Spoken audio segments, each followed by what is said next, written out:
کہ انسان زمینی مخلوق نہیں۔ ڈاکٹر ایلیکس سلور جو کہ ایک سائنسدان، مصنف اور انوائرمنٹل جغرافی کے ایکسپرٹ ہیں، ان کے اس تہلکہ خیز ریسرچ نے ایوولوشن کے نظریات کا جنازہ اٹھا دیا اور تمام ارتقائی سائنسدان قاصر ہو کر لاجواب ہو گئے۔ انہوں نے ایک مایہ کتاب لکھی جس کا نام ہے ہیومنز آر ناٹ فرام ارتھ۔ انسان اس سیارے یعنی زمین کا اصل رہائشی نہیں ہے، بلکہ اسے کسی دوسرے سیارے پر تخلیق کیا گیا اور کسی وجہ سے اس کے اصل پلانٹ سے اس کو زمین پر بھیج دیا گیا۔ اس کتاب میں ان کے الفاظ پر غور کیجئے۔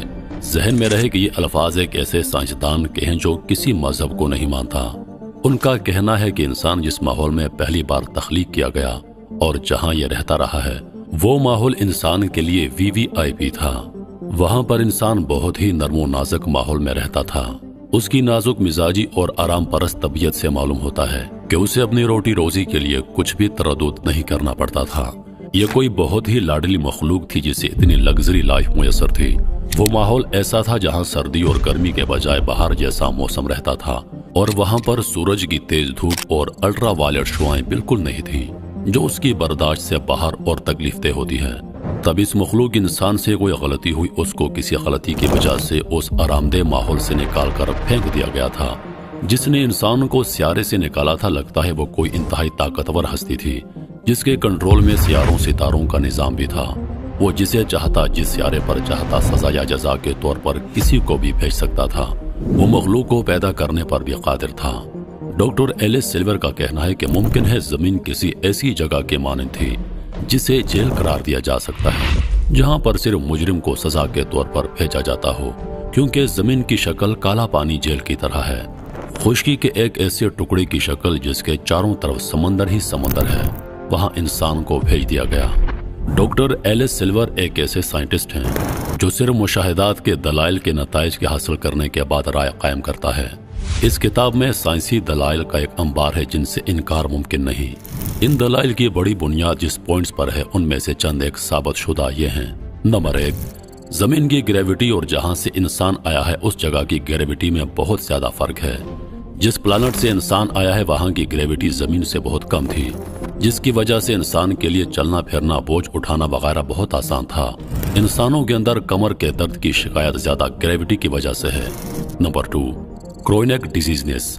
انسان میں جتنے دائمی امراض پائے جاتے ہیں وہ باقی کسی بھی ایک مخلوق میں نہیں ہے جو زمین پر بس رہی ہیں۔ ڈاکٹر ایلیس سلور لکھتا ہے کہ آپ اس روئے زمین پر ایک بھی ایسا انسان دکھا دیجئے جسے ایک بھی بیماری نہ ہو، تب میں اپنے دعوے سے دستبردار ہو جاؤں گا، جبکہ میں آپ کو ہر جانور کے بارے میں بتا سکتا ہوں کہ وہ وقتی بیماریوں کو چھوڑ کر کسی بھی ایسے مرض میں گرفتار نہیں۔ نمبر 3، سن سٹروک۔ ایک بھی انسان زیادہ دیر تک دھوپ میں بیٹھنا برداشت نہیں کر سکتا، بلکہ کچھ ہی دیر بعد اسے چکر آنے لگتے ہیں اور سن سٹروک کا شکار ہو سکتا ہے، جبکہ جانوروں میں ایسا کوئی ایشو نہیں۔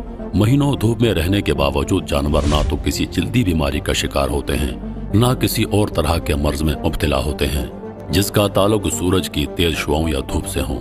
نمبر 4، انسان محسوس کرتا ہے اور ہر وقت اسے یہ احساس رہتا ہے کہ اس کا گھر اس پلانٹ پر نہیں۔ کبھی کبھی ایسی اداسی طاری ہوتی ہے جیسے کسی پردیس میں رہنے والے پر ہوتی ہے، چاہے وہ اپنے گھر میں خونی رشتہ داروں کے ساتھ ہی کیوں نہ ہو۔ Number 5، human temperature. زمین پر رہنے والی تمام مخلوقات کا ٹمپریچر ہر سیکنڈ بعد آٹومیٹک طریقے سے ریگولیٹ ہوتا ہے، جبکہ انسان کا ایسا کوئی سسٹم نہیں۔ انسان بدلتے موسم اور ماحول کے ساتھ بیمار ہونے لگ جائے گا۔ موسمی بخار کا لفظ صرف انسانوں میں ہے۔ Number 6، DNA۔ انسان اس پلانٹ پر پائے جانے والے دوسرے جانداروں سے بہت مختلف ہے۔ سیارہ زمین پر پائے جانے والے دوسرے جانداروں سے بہت مختلف اور زیادہ ہے۔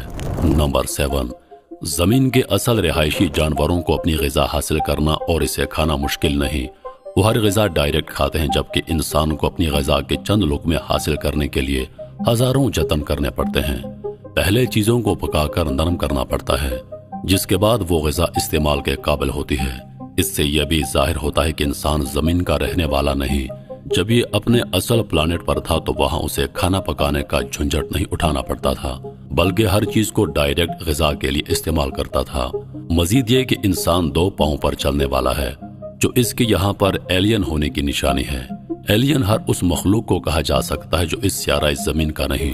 انسان کو زمین پر رہنے کے لیے نرم و گداز بستر کی ضرورت ہوتی ہے، جبکہ زمین کے اصل باسیوں یعنی جانوروں کو اس طرح نرم بستر کی ضرورت نہیں۔ یہ اس چیز کی علامت ہے کہ انسان کے اصل سیارے پر سونے اور آرام کرنے کی جگہ انتہائی نرم و نازک تھی، جو اس کے جسم کی نازکی کے مطابق تھی۔ انسان زمین کے سب باسیوں سے بالکل الگ ہے، لہٰذا یہاں پر کسی بھی جانور، بندر یا چمپینزی وغیرہ کی ارتقائی شکل نہیں، بلکہ اسے کسی اور سیارے سے زمین پر کوئی اور مخلوق لا کر پھینک گئی۔ انسان کو جس اصل سیارے پر تخلیق کیا گیا تھا، وہاں زمین جیسا گندہ ماحول نہیں تھا۔ ایسی نرم و نازک جلد جو زمین کی سورج کی دھوپ میں جل کر سیاہ ہو جاتی ہے، اس کی پیدائش اس سیارے کے مطابق بالکل مناسب بنائی گئی تھی۔ یہ اتنا نازک مزاج تھا کہ زمین پر آنے کے بعد بھی اپنی نازک مزاجی کے مطابق ماحول پیدا کرنے کی کوشش میں رہتا ہے۔